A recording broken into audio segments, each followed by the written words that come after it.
By the title of this video, I will be telling you ways to keep a private life. So a lot of the tips that I'm going to mention first deal with how to live a private life on social media platforms. And then the next half of this video will be how to live a private life in the physical world. And I hate that I have to say that, but because social media is so consumed in our everyday lives, there's ways that you can live private lives on social media and ways that you can live a private life in real life. Let's start with social media. The first tip is to start posting less online and stop oversharing your life. I promise you, no one cares that you went out to brunch and you're drinking mimosas. Everyone has seen pictures of food. People eat that stuff all the time. Like, why are you posting your dinner at a restaurant?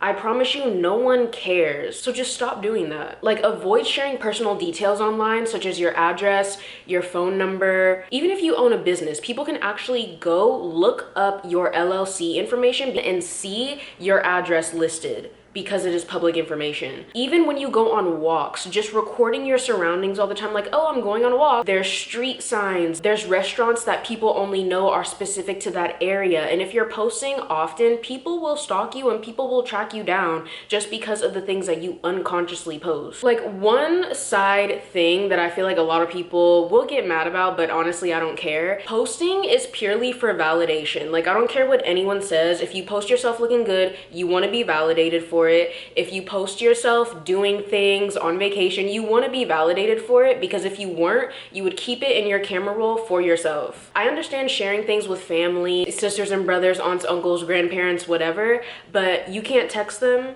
You can't show them these photos when you see them in person. You have to post it online. Even me posting this video, by making this video and by putting it online, I want validation for the things that I'm talking about. If you can't keep the photos or videos or whatever in your own camera roll for yourself, and you feel like you have to share it with other people, you are wanting validation in whatever type of way or meaning it means to you. Okay, another way to live a private life is that only your close family and friends should know where you are at certain times. If you're posting that you're on vacation, or if you're posting that you're somewhere, it's almost like you're letting strangers know about your whereabouts when the people closest to you don't even know that. It's like I'm letting a stranger know what I'm doing first before I let my close family and friends know.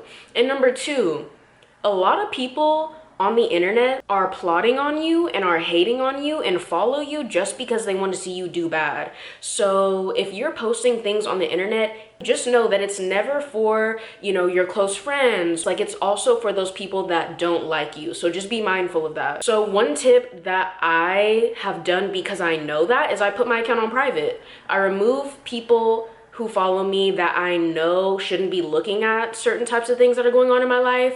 And I put my account on private specifically for the people who just watch me just to watch. Like, they don't get access to that. They don't deserve access to my life. The people who follow me are the only people that know what's going on in my life and that should be able to see those things about me. Okay, another tip is to become discreet with what you post. Basically, you'd want to show just enough information about yourself that you don't reveal too much. On my TikTok account, people know that I do skincare. People know that I give them tips to grow their social media presence. People don't really know if I work a main job. People don't really know if I have a boyfriend.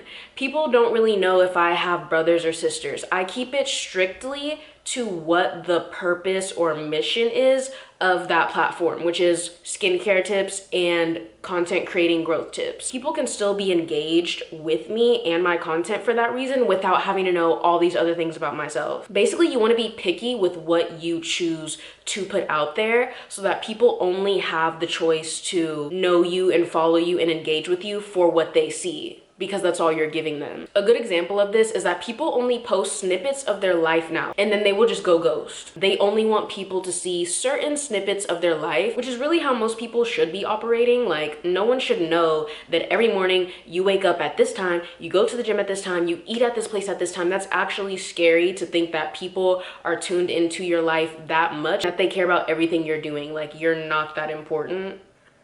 Another way to keep a private life is to monitor what you consume. Clean out who you follow. If you're following people that maybe you have a little bit of jealousy towards, or maybe people that you envy, unfollow them, because obviously it's contributing to your life in a toxic or negative way. Just unfollow them so you don't have to be jealous or triggered every time they post. Unfollow people from high school. I don't know why we feel like we have to have this attachment to people that we went to high school with, unfollow them if you literally have not talked to them in years. Why do they have access to your life and things that you post when you don't even associate with them anymore? Unfollow those people from high school, unfollow the people you don't talk to anymore. Start following people that cater to your interests. If you are someone who really loves fitness, start following gyms, start following people who give tips on health and wellness. Follow and consume content that aligns with you. Now we're gonna move on to ways that you can have a private life in just real life, in the real world, without social media. Be more observant and be a good listener. It just encompasses the idea of being a mysterious person.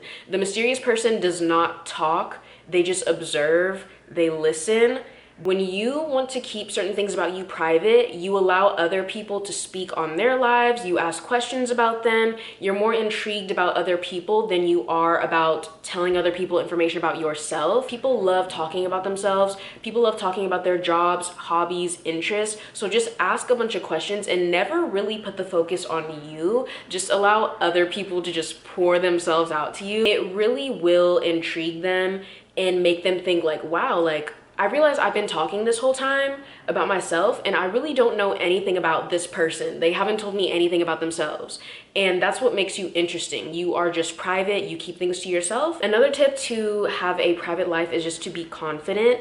In any room you walk into, always have your head high, shoulders back, always make sure that you look your best. People will look at you and people will be interested. So it's all just about having this like presence and just this confidence within yourself that you know you can bring, and just remaining in that energy. You are that girl, yet you don't have to say anything about yourself to prove that. It shows when you just fill spaces. Believe in yourself and your abilities to whatever environment or situation that you walk into. Just believe in yourself. Even if you don't know what you're doing, you can fake confidence. People fake confidence all the time and it gets them into rooms, places, and spaces that they probably shouldn't even be in the first place, but it's simply because of their confidence that they had when they entered the room. Speak up for yourself too. That's another confidence trait, is knowing what you want, knowing what you don't want. Okay, lastly is to have good body language. Having good eye contact is necessary. Like, being someone who can keep eye contact, you know, blinking every now and then, you don't want to make it seem like you're a serial killer. Looking at someone straight in their eyes allows the person to know that you are interested and that you want to hear whatever they have to say. But people always notice and will always remember the person that held it the entire time. They can't even remember what they're talking about because they're so focused on how you have just held eye contact with them the entire time that they've been talking. And then also smile. Like, smile, show your teeth. If you see a stranger on the street, just smile. If they don't smile back, it's their loss. Like, at least they know that you are someone who is nice, who is inviting. Like, a smile just opens for an invitation for someone to come up to you, for someone to talk to you, for someone to even just basic assumption that you are just someone who's nice. You know, just smile everywhere you go. Smile at strangers. A smile is something that people will always remember. It offers for just a more delightful impression. Being mysterious or being private about your life isn't about being fake or trying to be someone that you're not. It's just the fact that certain people, strangers, or whoever it is, don't need to know every specific detail of your life, only what you allow. You become someone who is very interesting even without having to tell them certain things about your life, just because you remain quiet. It's always the quietest person in the room that people remember. There's always noise in rooms, but they always pay attention to the person who hasn't said anything. Even when you don't show up to events that everyone goes to, you not being there makes such a big impression. Like, you won't even realize it. Even when you are not in spaces, people will know. Being private is really just about being confident and selective about what you reveal to others. So I hope that you were able to take some tips from this video and that you can apply it just, you know, maybe in practice with some strangers or even in your social media presence. These tips are all things that I implement now on social media and in real life. So yeah, let's all just become more private with our lives, because not everyone deserves to have access to you.